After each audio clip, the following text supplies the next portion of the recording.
कि सिया राम मैं सब जग जानी, करहूँ प्रणाम जोरी जुग पानी।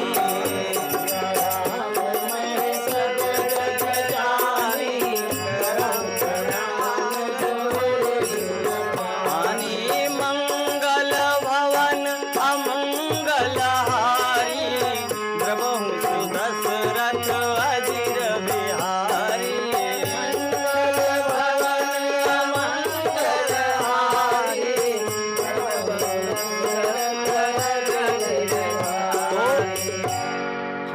चाहते हैं कि जैसे जो ये राम नगरी है अयोध्या, आज इतने हर्षोल्लास में है जिसका वर्णन नहीं किया जा सकता। कारण ये है क्योंकि इतने वर्षों की प्रतीक्षा जो थी आज उसकी घड़ी समाप्त हुई और हमारे रामलला सरकार हमारे बीच में सिंहासन पे विराजमान होंगे। और इससे क्या होगा, कहा राम राज्य की जो परिकल्पना है वो साकार हो जाएगी। और राम राज रघुवंश महाकाव्य में श्री महाकवि कालिदास जी ने लिखा है कि शैशवे अभ्यस्त विद्या नाम यौवने विशेषलाम, वार्धके मुनि वृत्ति नाम योग नाम ते तनुत्यजाम। इस प्रकार से रघुवंशों का चरित्र रहा है। तो आइए हम एक भजन के माध्यम से देखते हैं कि कैसे अयोध्या में श्री राम जी के आने के बाद में किस प्रकार की खुशहाली मनाई जाती है। मैं अपने कलम के माध्यम से आप लोगों को बताना चाहूँगा, अपने स्वर के माध्यम से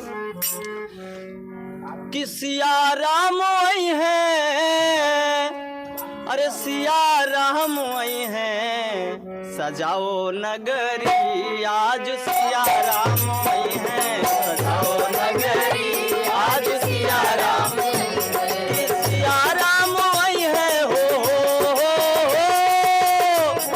सिया राम आई है हो, सिया राम आई है, सजाओ नगरी आज सिया राम आई है, सजाओ नगरी आज सिया राम आई है। और जो 14 वर्ष की प्रतीक्षा थी भरत जी की, 14 वर्ष से उनके नयन तरस गए थे। 14 वर्ष से नयन थे तरसे, 14 वर्ष से नयन थे तरसे, लोचन तब से दरस को तरसे, लोचन तब से दरस को तरसे। राम जी का देख के भरत अति हर्षे, राम जी का देख के भरत अति हर्षे, चरण छुअत ही नयन नीर बरसे, मानो नयन नीर से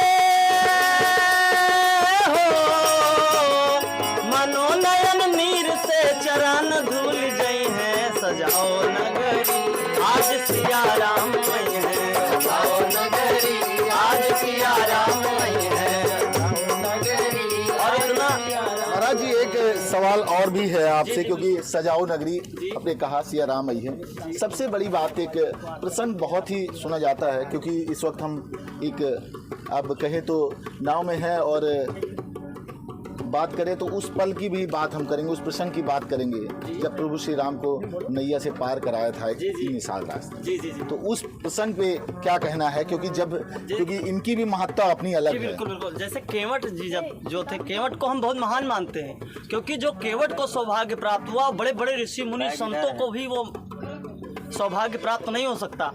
कहा कोटि कोटि मुनि जतन कराही, लेकिन अंत राम कही आवही नहीं।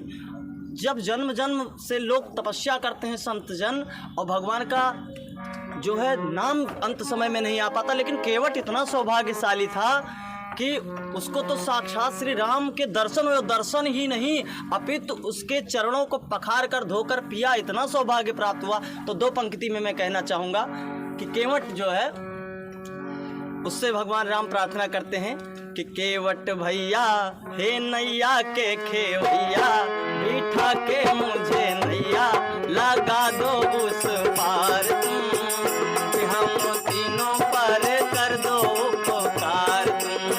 हो केवट भैया हो नैया के खेवैया, बिठा के हमें नैया लगा दो उस पार तुम, कि हम तीनों पर कर दो उपकार तुम, कि हम तीनों पर कर दो उपकार तुम। और कहते हैं राम जी, बेबस हैं भैया हम